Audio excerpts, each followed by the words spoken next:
why do they want me though if this is a bigger thing?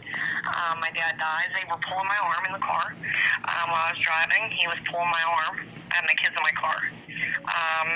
My dad died in a car wreck. They thought something happened there too. But my dad was drinking and driving, and he went off the road in my little town. I'll never forget it. I was 7 years old, little girl, and I came back from a fair, my grandma and my family, and they said my dad went off, stopped completely, hit the gas, went back, and hit a telephone pole and died instantly. My mom, they said, was terrified to leave the night she left. She felt somebody was following her. They were involved in drugs. They did do drugs. She was only 25 years old, beautiful, absolutely gorgeous. And a lot of men after her, a lot of women after him. He was gorgeous. And I can send you pictures of them. He has a tattoo. John was very obsessed about his tattoo on his chest. My dad, I sent pictures of my dad to him. And he had some kind of whole tattoo on his chest. And they said my mom was terrified. Then I found out during this that my mom, when she was going out, she was scared to go out by herself, so she had her best friend since a little child go with her, okay? So whenever 3 days before they died, he went to his house and told his sister, she just was telling me this not too long ago, that he needed a needle and thread and canned goods. He was going to California. That's where the cult was my dad was in. And then they ended up in a garage dead, carbon monoxide poisoning. They said if that didn't kill her, she had every kind of drug she could imagine in her system. Now, everybody on both sides of the family thought that both deaths were planned out, something happened there. It was sudden. Now I look back at my mom's numbers, her date of birth, and their master numbers. She was 7 like Path also. Okay. And then the thing is my dad, when he had my brother, my half-brother, my half-brother didn't get my dad's last name. He got it would have been his mom's previous husband's last name, Duke, supposedly. Well, my dad didn't have any really much contact with him, and he went off.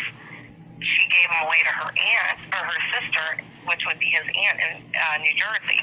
So the mom stayed in Punxsutawney with the family, and sent him off, but kept her oldest daughter, which is older than Sean, and then younger daughter, but gave my half-brother away to her sister. Right. Your dad has been in spiritual connection with your brother. Okay. So let me know if this makes sense or not. Your dad was a public guy, but he also had a lot of skeletons in his closet, which, you might have suspected yourself. But at the same time, your dad was somewhat private when it came to his personal stuff. I mean, he loved to show things off and, make himself look really good in public in front of friends and family and things like that. But he was a very private person in the house, which he didn't let a lot of people know what he was up to and what, his agendas were, basically. So he did have direct spiritual communication with your brother, the same way, or half-brother, the same way that your half-brother is the one that's doing all the stuff to you. He's able to connect through this. This all makes sense now that you said it, and I was trying to put the pieces together myself. Your half-brother was able to connect to you, or is still able to connect to you directly because of your father, because you got, blood is thicker than water, and in the spirit. I even came up with, is he even really my brother? I don't know. Now, I mean, is he blood really, or is he? Why would his mom give him a different name, a last name, and then why would he name his oldest daughter my last name? That is basically to send a message out to you that he's out there and that he knows that you guys, he's your half brother and you're his half sister. You guys are related. Now, the last name,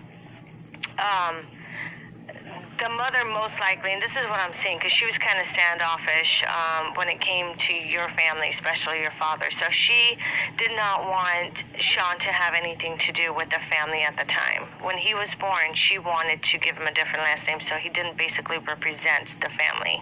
Does that make sense? Okay, his mom. Right. Yeah, that would make sense. Because she had animosity, and she had, things that were going on, and so she was just like, not going to happen. So that's why, she tried to keep Sean away from his family. That's what his family told me. Okay. Yeah. So that's what she was doing. She was keeping him away from the family as long as she possibly can. But ever since your father has gone to him, and this makes sense because he did have a spiritual awakening, and I was trying to put the puzzle pieces together to figure out and make the connection of why he would all of a sudden choose spirituality. Not a lot too many men do that. Women do it more often than men. So for him to do that, or any man that does that, I go back and actually look into it to see, what happened. Because something would have happened to make him more curious and get more interested in the spiritual realm and spirituality and the rituals and things that he's doing. He did have a spiritual awakening when your father contacted him. Okay, your father had the same ability. He didn't practice as much as Sean does. I mean, Sean could do a lot more than your father did.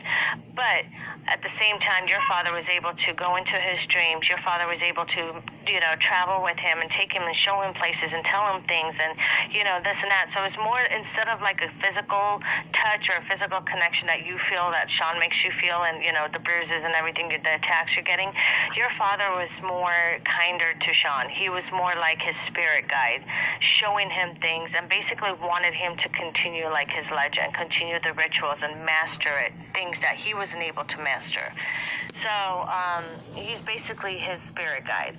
And then the young boy, I should say, because that, I told you there's a young boy that's connected to Sean, and I said that he's very young. I mean, I said 24, maybe because he looks 24, but he could be, a little bit younger. Sean does have a connection with a younger gentleman, and basically what Sean is his teacher. That Sean is his spirit guide. You know what I'm saying? So what would Sean be to me? That's like, he was more like a spy for Sean, because, when you say that you feel like things are looking or eyes are on you and somebody's watching you or spirit, most likely it is, because he likes to spy. So he'll send anything and anyone in your way to find out what's going on with you. Does it make sense? Will. Yes. Okay. So, that young kid... He had me believing my father was between my legs. I could actually hear my dad and my mom.